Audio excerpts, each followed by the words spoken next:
तो hello dear student, आज हम लोग जो है derivation of elevation in boiling point को स्टार्ट करेंगे।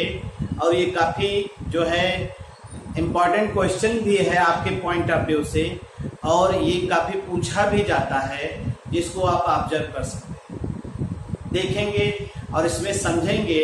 तो इसमें कुछ एक मैथमेटिकल टर्म्स भी यूज होगा, बीच बीच में हम आपको बताएंगे भी कहाँ कहाँ मैथमेटिकल टर्म्स है और कहाँ कहाँ पे जो है इक्वेशन आपको फॉलो करना है। और साथ ही साथ क्लैसियस क्लैपेरॉन इक्वेशन सेकेंड ईयर में आपने पढ़ा है, उसका भी इसमें रोल है। और राउल्ट्स लॉ हमने आपको इससे पहले बताया ही है, उसका भी रोल है। तो हमारा कहने का मेन मकसद ये है कि आप उन चीज़ों को जो है कंपाइल करके आप इस डेरिवेशन को पढ़ेंगे। तो डेरिवेशन में हमने आपसे बताया था कल कि क्या होता है, डेरिवेशन में क्या क्या चीजें पढ़ेंगे, ये चीजें हमने आपको बताया था। तो हम लोग जो स्टार्ट करना चाहते थे वो था कि थर्मोडायनेमिक डेरिवेशन, तो वो भी किसमें, delta TB between delta TB and concentration of solution. इसके प्रीवियस वीडियो में हमने आपको दिखाया है एलिवेशन इन बॉइलिंग पॉइंट क्या होता है, उसको आप देख सकते हैं और ऑब्जर्व कर सकते हैं। ठीक है, उसको देख करके आप ऑब्जर्व कर सकते हैं और पढ़ सकते हैं। ठीक, तो अगर हम लोग इस चीज को देखें और समझें और पढ़ें तो हम लोग इसको स्टार्ट इस तरह से कर सकते हैं। क्या है, कैसे है, तो हमने बताया था कल क्लैसियस क्लैपेरॉन। देखिए ये derivation it involves Clausius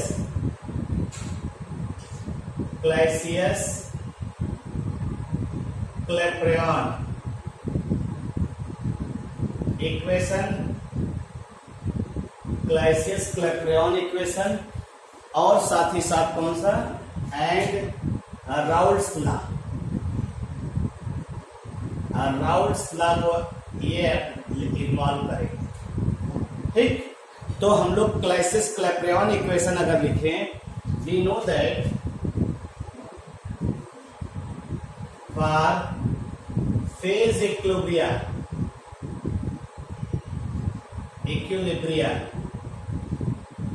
क्लैसियस Clapeyron equation जो होता है फेज इक्विलिब्रिया के लिए, जो क्लैसियस क्लैपेरॉन इक्वेशन होता है वो क्या होता है, log P2 by P1 यानी P2 by P1 is equal to delta H upon R 1 upon T1 minus 1 upon T2। ये इक्वेशन हमने बताया था। ठीक है, और आपको ये बताया था T1 और T2 क्या है, टेम्परेचर इन केल्विन है। T1 टेम्परेचर इन केल्विन है, T2 भी टेम्परेचर इन केल्विन है, और इसके करस्पॉन्डिंग जो प्रेशर है वो P1 है, और वो उसके करस्पॉन्डिंग प्रेशर P2। और डेल्टा H को हमने कल बताया था molar latent heat of transition, molar latent heat of transition. इसे हम लोग क्या कहते हैं, molar latent heat of transition. जो भी आपने पढ़ा होगा, यहां तक पढ़ा। अब हमने बताया, कल आपने ये डायग्राम भी बनाया था, कल ये डायग्राम भी बनाया है आपने। इस डायग्राम में देखिए हमने वेपर प्रेशर और टेम्परेचर के बीच में एक ग्राफ प्लॉट किया, वेपर प्रेशर और टेम्परेचर के बीच में ग्राफ प्लॉट किया है। ये हमारा P0, ये हमारा PS। ठीक है, और ये प्योर सॉल्वेंट का जो है आपने दिखाया है ये कर्व बनता हुआ। उसके बाद जो है ये वाला जो कर्व है आपका, ये सॉल्वेंट का है, देखिए ये, और ये आपका सॉल्यूशन का है। ठीक, ये सॉल्यूशन का है, यानी एक कर्व आपको मिला A और B, ये दिखाई दे रहा है, एक C और D। CD कर्व जो है वो सॉल्यूशन के लिए है, ए बी कर्व जो है वो सॉल्वेंट के लिए। अब आपका देखिए दो इसके करस्पॉन्डिंग पॉइंट भी दिया गया है, ये सब अभी इसमें यूज करना है, इसलिए आपको ध्यान देना चाहिए भाई। करस्पॉन्डिंग पॉइंट दिया गया ई, करस्पॉन्डिंग पॉइंट दिया गया एफ, करस्पॉन्डिंग पॉइंट दिया गया जी। तो ई के करस्पॉन्डिंग प्रेशर क्या है पी नॉट, ई के करस्पॉन्डिंग टेम्परेचर क्या है T0। ये पढ़ना आपको आना चाहिए। अगर आप इस चीज को नहीं पढ़ पा रहे हैं तो फिर दिक्कत होगी आपको, क्योंकि अभी जब अप्लाई करेंगे तो हम पॉइंट सिर्फ लेंगे, हम लेंगे कि पॉइंट EF, ठीक है, ऐसे पॉइंट कंसीडर करेंगे।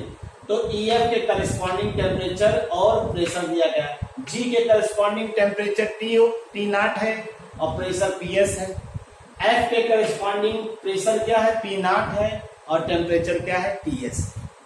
ये चीजें हैं, ये चीजें आपने ऑब्जर्व किया है, ये चीजें आपने ऑब्जर्व किया है, जिसको आप कहीं ना कहीं देखते हैं और समझते हैं।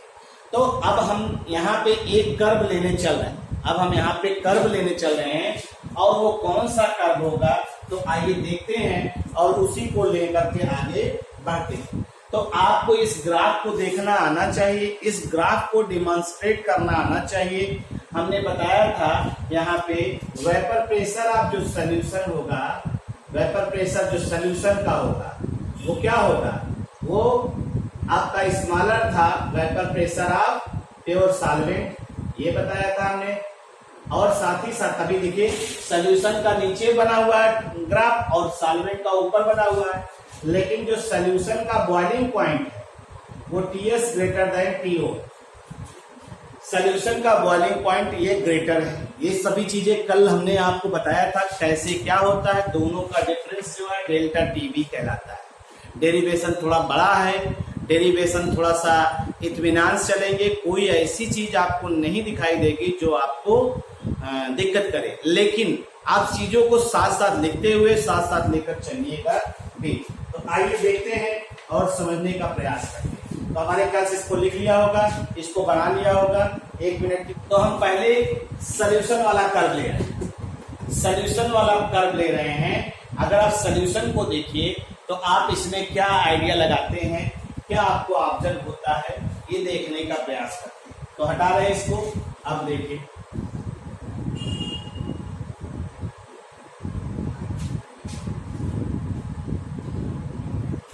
देखिए पहला case for solution vapour equilibrium ले रहे हैं।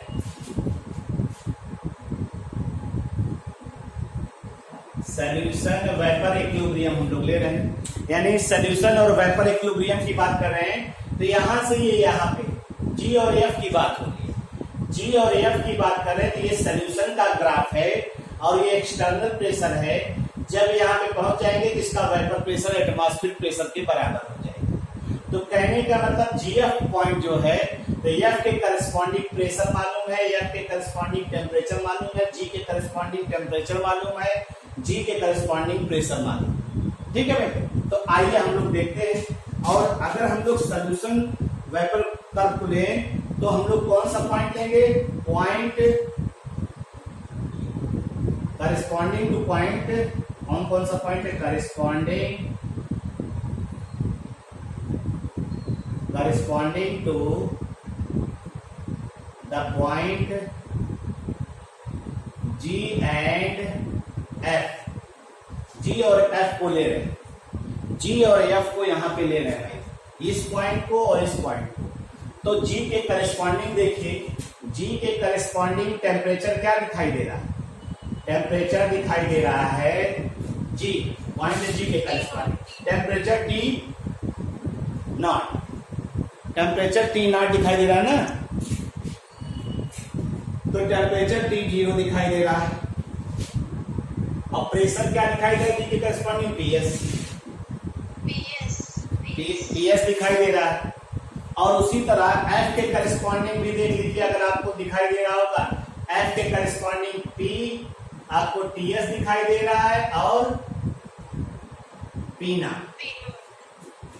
ये आपको मतलब हमें पॉइंट मिल गया। हमें अब देखो कौन ज्यादा है, ज्यादा ये है, तो ये P2 हो गया, कम ये है, ये P1 हो गया, ज्यादा ये है, ये T2 हो गया, कम ये है, ये T1 हो गया।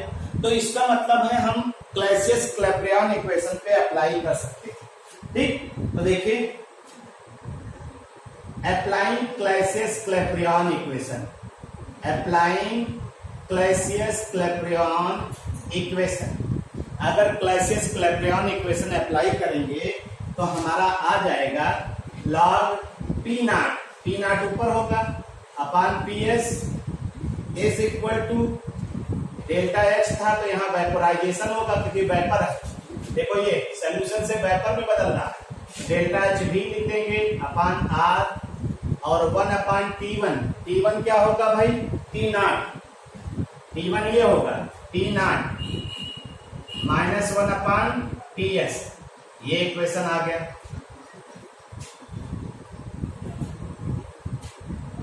इसे इक्वेशन नंबर हम फर्स्ट ले रहे हैं, ठीक है, इसे इक्वेशन नंबर फर्स्ट ले रहे हैं। डेल्टा एच भी क्या है इसको लिख दे रहे हैं।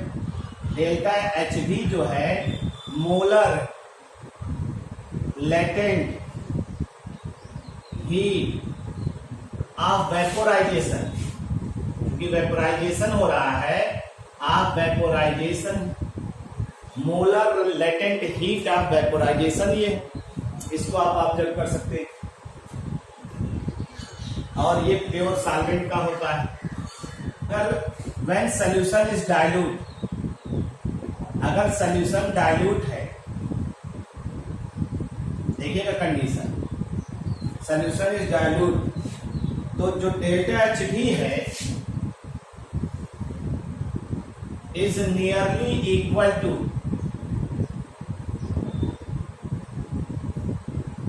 मोलर लेटेंट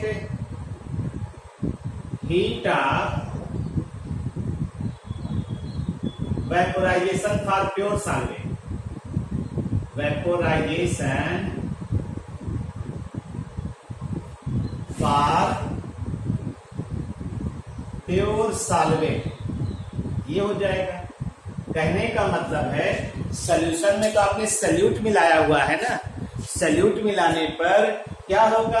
सल्यूट मिलाने पर वेपोराइज कम होगा, वेपोराइज कम होगा तो ज्यादा टेम्परेचर देना पड़ेगा वेपर फॉर्म में कन्वर्ट करने के लिए। लेकिन अगर सॉल्यूशन डाइल्यूट है तो जो सॉल्यूशन का molar latent heat of vaporisation है वो हो जाएगा किसका? सॉल्वेंट का, यानी सॉल्वेंट के वेपोराइजेशन के बराबर हो जाएगा। ठीक है भाई, अगर हम इसी को थोड़ा सा ध्यान दें, इसको सॉल्व करते हैं तो ये इक्वेशन क्या है? log P नॉट PS बराबर हो जाएगा डेल्टा एच भी अपान R, इसका एलसीएम लेंगे तो क्या आ जाएगा? TS minus T not upon T not into TS। अब आप देखिए यहाँ पे पढ़ा आपने क्या है, यहाँ डेल्टा टीवी बराबर होता है सॉल्यूशन का यानी टीएस माइनस टी नॉट, ये होता है, ये होता है। तो यहाँ पे तो ये है, तो इसको रख सकते हैं, सेंस आप लिख सकते हैं delta TV is equal to TS minus T not, ये लिख सकते हैं। तो आप इसके स्थान पे डेल्टा टीवी यूज कर सकते हैं। चूंकि सॉल्यूशन अगर डाइल्यूट है तो जो सॉल्यूशन का बॉइलिंग पॉइंट होगा वो प्योर सॉल्वेंट का बॉइलिंग पॉइंट होगा। हम लोग ऐसे भी ले सकते हैं अगर आप चाहें तो, अगर आप इसको देखना चाहें तो देखिए हम इसको लिख कैसे सकते हैं, log P not upon PS equal to delta H भी अपान R और ये delta TV upon T not into TS, ये हो गया। अब देखिए when solution is dilute, ये शर्त लेकर चलना है, when solution is dilute, जब सॉल्यूशन डाइल्यूट होगा इसका मतलब सॉल्यूट का अमाउंट सॉल्यूशन में बहुत कम होगा। जब सॉल्यूशन डाइल्यूट होगा तो सॉल्यूट का अमाउंट सॉल्यूशन में कम होगा। अगर सॉल्यूट का अमाउंट सॉल्यूशन में कम होगा तो हम लोग कह सकते हैं T S is approximate is equal to T not, T S is approximate is equal to T not, यानी आप कह सकते हैं दोनों एक दूसरे के लगभग लगभग बराबर होगा। तो हम लोग इस इक्वेशन को कैसे दे सकते हैं, log P not upon P S is equal to delta H V upon R, और ये लिख सकते हैं डेल्टा टी बी, और नीचे लिख देते हैं इसके दोनों को बराबर कर देते हैं, दोनों इक्वल है तो नीचे लिख देते हैं T not square, T not square, ये हो जाएगा, ये सिचुएशन यहां पे हो जाएगी। अब देखिए इसको भी नंबर दे दीजिएगा, इसको इक्वेशन नंबर 2 दे देगा, हो गया। अब आप जानते हैं we know that according to Raoult's law को यूज करने चल रहा है। We know that according to Raoult's law, अगर राउल्स लॉ को हम लोग लें तो हम लोग क्या कर सकते हैं, according to Raoult's law, according to Raoult's law की अगर हम लोग बात करें तो हम लोग सीधे सीधे कर सकते हैं।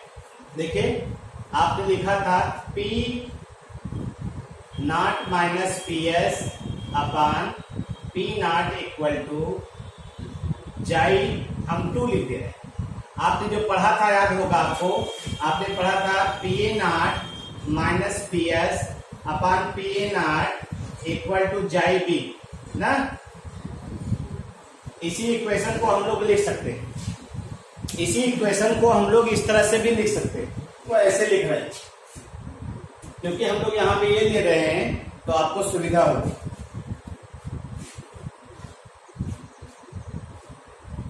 अब इसी को हम लोग सिंप्लीफाई करते हैं, जाई 2 को हम लोग यहां क्या माने हैं,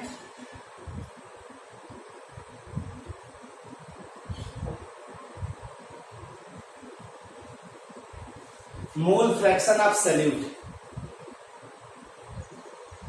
हम लोग पढ़े थे जब राउल्स लॉ, तो वहां ए और बी लिया था ना,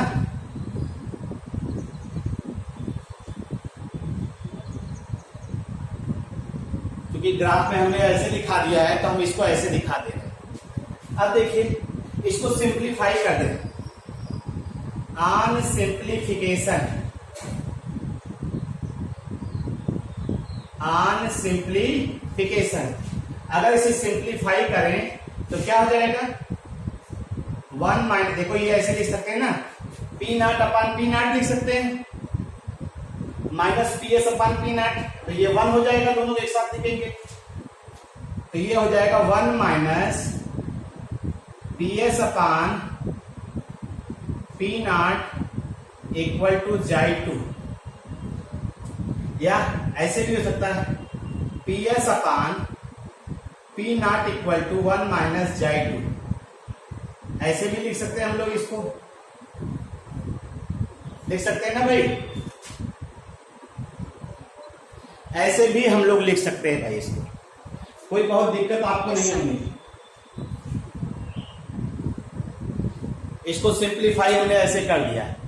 अगर हम इसी को थोड़ा सा और सिंप्लीफाई कर दें, थोड़ा सा सिंप्लीफाई कर दें और थोड़ा सा इसको चेंज करके लिख दें, ध्यान दीजिएगा।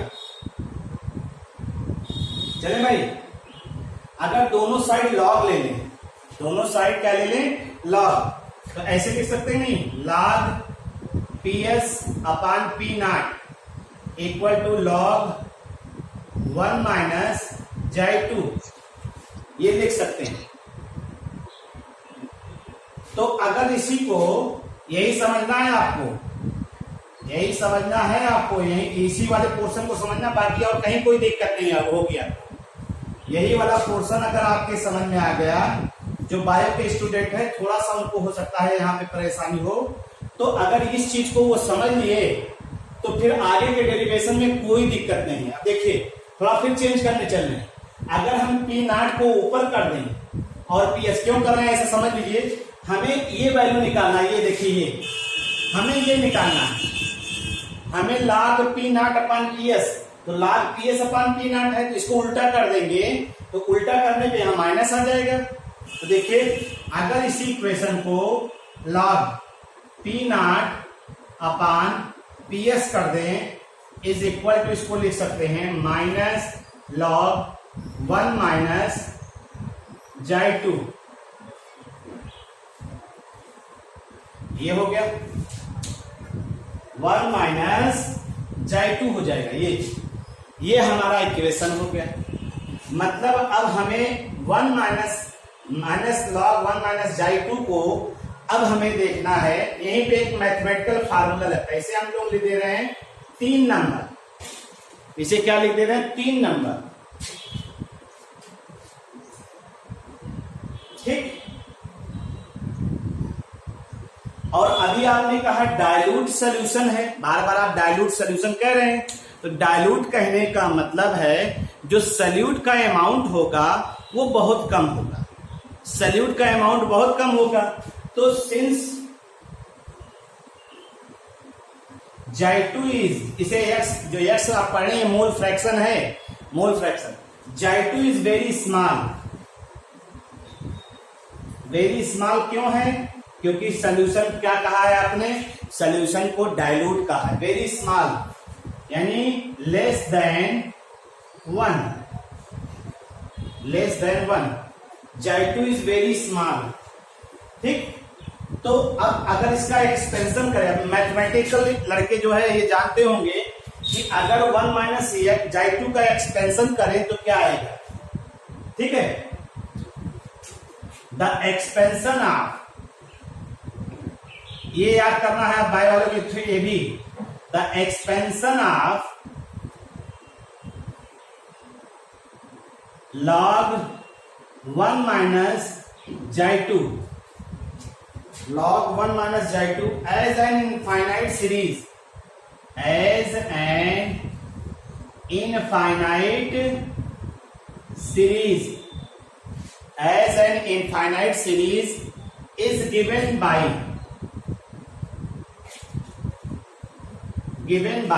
देखिए इनफाइनाइट सीरीज का एक्सपेंशन करेंगे तो क्या लिखते हैं हम, इसको देखिएगा log 1 माइनस J2।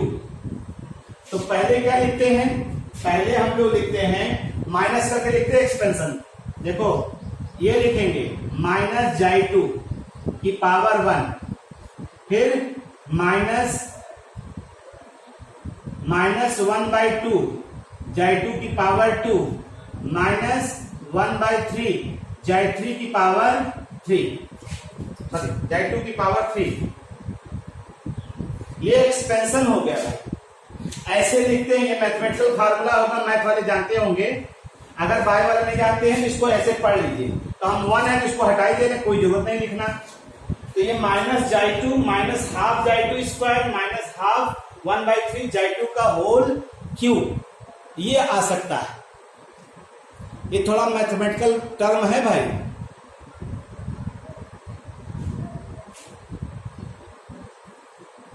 अब आप गौर से देखिए, इसका मतलब है आपने कहा J2 is very small, less than 1। तो जब 1 से कम है तो J2 की वैल्यू स्क्वायर करिए तो और कम है, अब बटे हाफ कर दे रहे और कम हो जा रहा है, बटे 1/3 कर दे और कम हो जा रहा है। तो हम इसको क्या करते हैं, नेग्लेक्ट कर देते हैं। और नेग्लेक्ट करने के बाद आइए देखते हैं।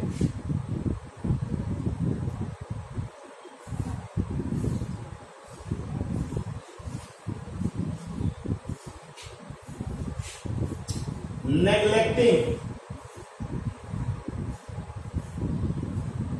J2 square J2 cube etcetera being very small, बहुत छोटा हो जाएगी वैल्यू, इसलिए इसको हम लोग नेग्लेक्ट कर देंगे, वेरी स्मॉल। इसी वजह से इसको हम लोग क्या कर देंगे, नेग्लेक्ट कर देंगे।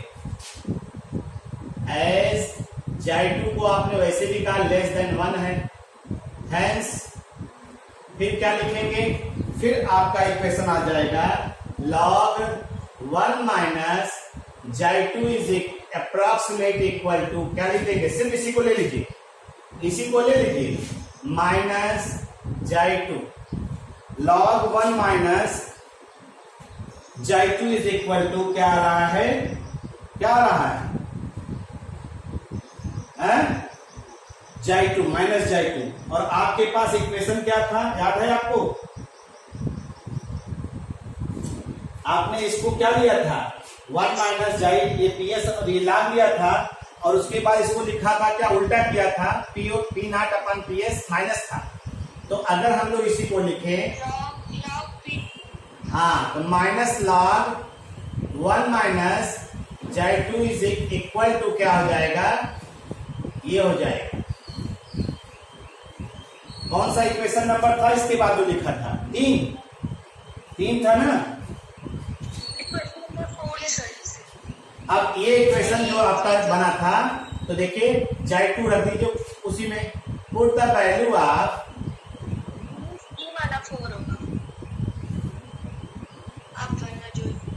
put this value in equation third. तो हमारा इक्वेशन क्या आ जाएगा, log P not upon PS is equal to J2। ये इक्वेशन आ गया। यही आपको इतना समझना है। अगर आपको इतना समझ में आ जाएगा तो फिर आधा से ज्यादा आपकी परेशानी यहीं पे खत्म। आधी से ज्यादा परेशानी आपकी यहीं पे खत्म हो गई। आपको फिर ज्यादा चिंता, the value of J2 in equation second, equation second J2 कह रहे हैं log P not upon PS in equation second. तो देखिए J2 इज इक्वल टू आ गया delta HV upon R delta TB into T not square, या delta TB। अब इसी को रीअरेंज कर दे रहे हैं, रीअरेंज कर दे रहे हैं, R T not square J2 upon delta HV।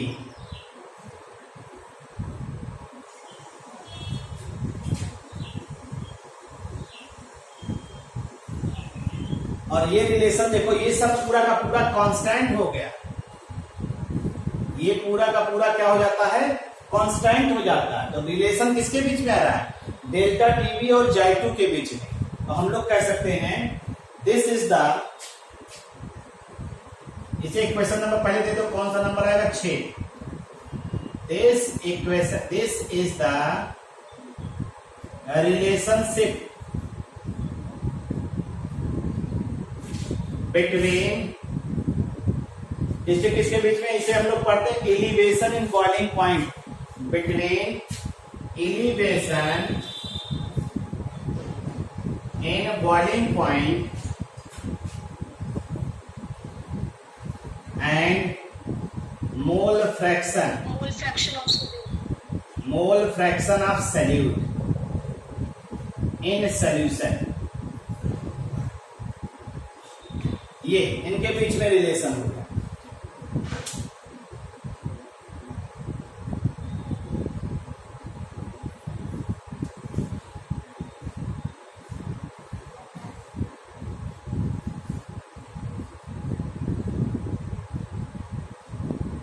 ठीक, लेकिन हम लोग जो पढ़ने चल रहे हैं वो डेल्टा TB और कंसंट्रेशन के बीच में। तो डेल्टा TB तो मिल गया, लेकिन कंसंट्रेशन नहीं मिला, क्योंकि मोल फ्रैक्शन जो होता है वो हमें नंबर ऑफ मोल्स के बारे में बताता है, कंसंट्रेशन के बारे में नहीं बताता कितना कंसंट्रेशन है। तो आइए इसी को देखते हैं और कंसंट्रेशन के बारे में हम लोग एक्सप्रेस करते। आया था आपका लास्ट में 6, इक्वेशन 6 आया था ना, इक्वेशन 6 इज मॉडिफाइड एज, कैसे मॉडिफाइड करते हैं देखिए, थोड़ा बीच से डिवाइड कर लें तो लिखने में सुविधा हो। मॉडिफाइड एज आपने लिखा था क्या, delta TB is equal to R T not square Xi2 upon delta H भी, ये लिखा था। अब हम यहाँ पे Xi2, यही क्वेश्चन नंबर 6 था, यहाँ Xi2 बराबर लिख सकते हैं N2 by N1 plus N2। ये Xi2 मोल फ्रैक्शन है, इसे हम लोग क्या कहते हैं, नंबर ऑफ मोल्स कहते हैं। इसे हम लोग number of moles of solute, और ये number of moles of solvent होता है।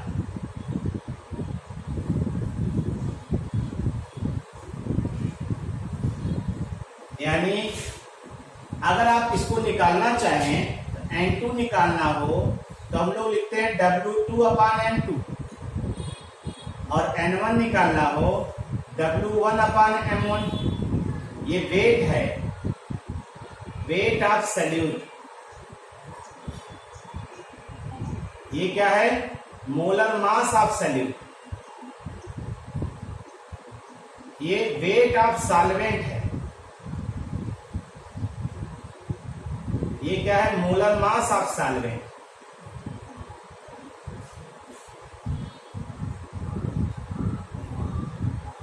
ये होता है। अगर हम इसी को रख दें तो आपने बार बार कहा है एज, तो पहले रख देते हैं।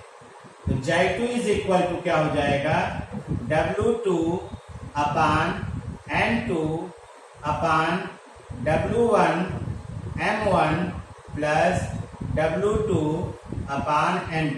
ये इक्वेशन आ जाएगा। N1 N2 की वैल्यू उठा के रख दिया है। थोड़ा टाइम ज्यादा अगर लगेगा तो रुके रहिएगा, नहीं हड़बड़ाने लगिए, जिसे पूरा हो जाए 10 मिनट। Okay sir. हाँ, नहीं तो हड़बड़ाओगे तो छूट जाएगा तुम लोग का। तो Xi2 इज इक्वल टू हो जाएगा W2 अपान M2 और W1 अपान M1 प्लस W2। क्योंकि आप बार बार एक बात कह रहे हैं कि सोल्यूशन डाइल्यूट, सोल्यूशन डाइल्यूट, तो हम यही शर्त ले रहे हैं, इफ सोल्यूशन इज डाइल्यूट,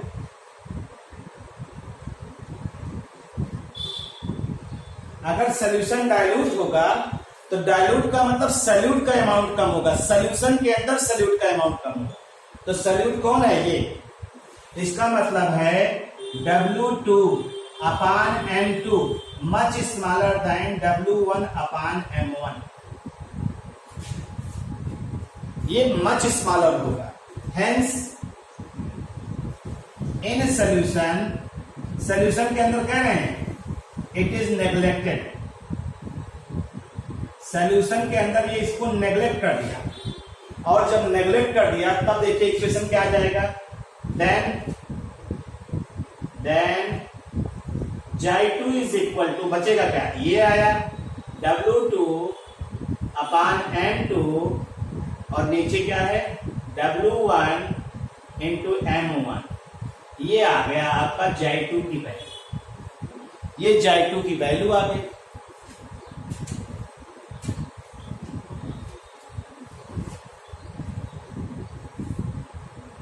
अब उठा के यही बना देते हैं, put the value of Xi2।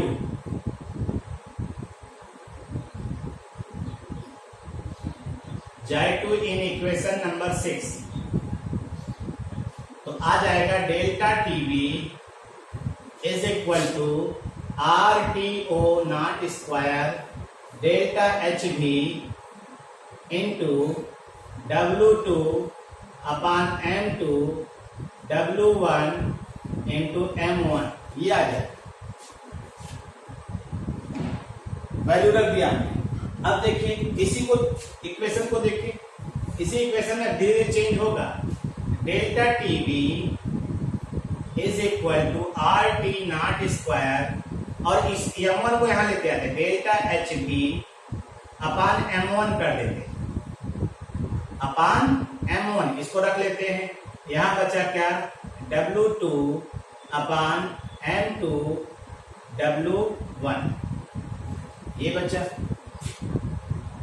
और आपको मालूम है डेल्टा HV को मोलर मास आप सॉल्वेंट से डिवाइड करिए तो इसे हम लोग कहते हैं LV। इसे हम लोग कहते हैं लेटेंट हीट ऑफ वेपोराइजेशन। क्या कहते हैं? Latent heat of vaporisation. Latent heat of vaporisation पर ग्राम ऑफ सॉल्वेंट, पर ग्राम ऑफ सॉल्वेंट। तो अगर हम इसी को इक्वेशन को रख लें तो ये जब हो जाएगा delta TB is equal to RTO0 square, LV आ जाएगा यहाँ पे W2 upon M2 into W1, ये आ जाएगा। सॉल्वेंट जो गुप्त उष्मा होती है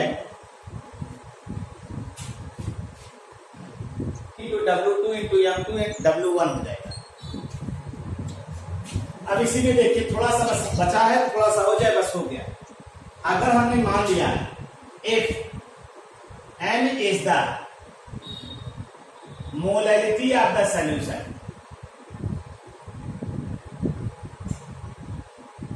मतलब M मोल्स, दैट इज क्या मतलब होगा? M moles dissolving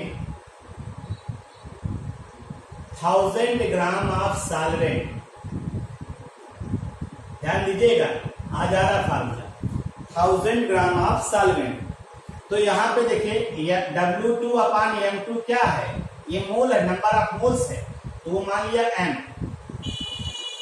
M moles, और W1 कितना मान लिया? 1000 ग्राम। तो आपका ये जो इक्वेशन नंबर 7 है वो क्या हो जाएगा? देखिए then equation 7 becomes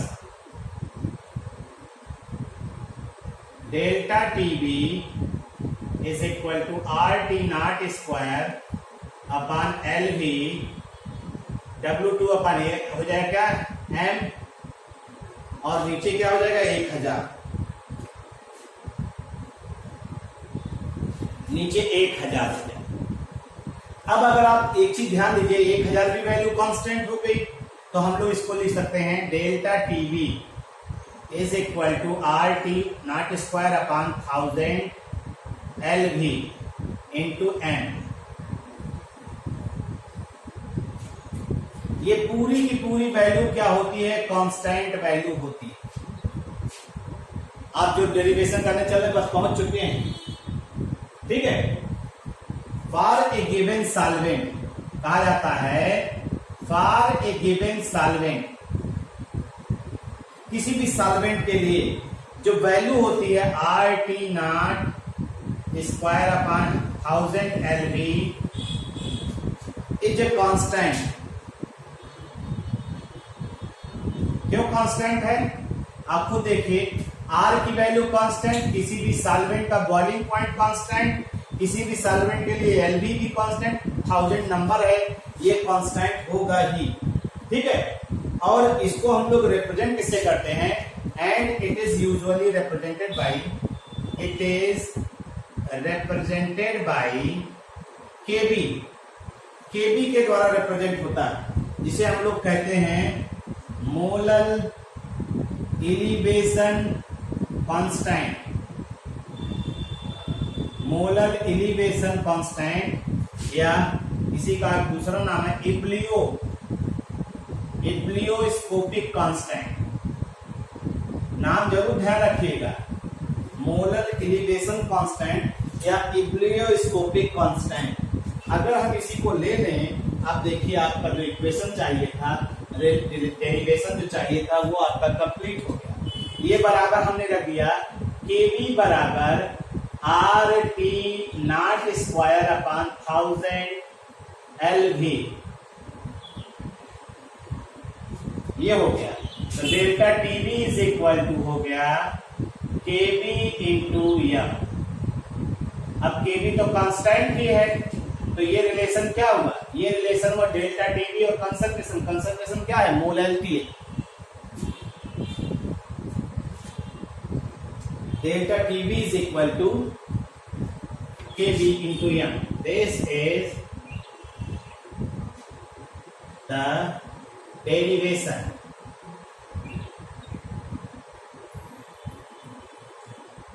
कार्डमोलल elevation constant या इब्लियोस्कोपिक कांस्टेंट कहते हैं। ठीक है, और ये Kb is equal to RT not square upon 1000 LB ले लिया, तो आपका ये वाला इक्वेशन जो है बन जाएगा क्या? Delta TV is equal to Kb into N. ये पढ़ डालिए। इसके आगे का लेक्चर जो है कल स्टार्ट करेंगे। अभी जो भी चीजें इसमें बची हुई हैं वो आपका कल हो जाएगा।